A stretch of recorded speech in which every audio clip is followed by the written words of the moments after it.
I'm still sticking to the same oath. I heard them in 04, some insane quotes.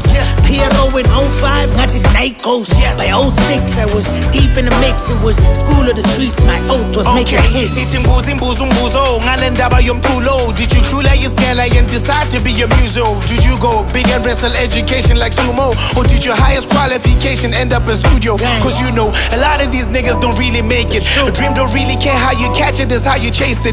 You can be the most talented rapper or be basic, or like a female rapper that needs makeup to face it. Never fix my fakes, but I had to fix my pace. I was looking at the top like I gotta reach that place. Jam Ellie verses was the first to turn my light on. They turned me into Judas, I had to murder my idols. At this point, I knew that I can't rest. Only graduation I know is Kanye West. You only get one shot, so how could I digress? Had no food, but rappers were easy to digest. So I survived through the season, survived through the bleeding. And when they closed the door, I arrived through the ceiling. Once inside, do the cleaning, revive through the healing, even maybe the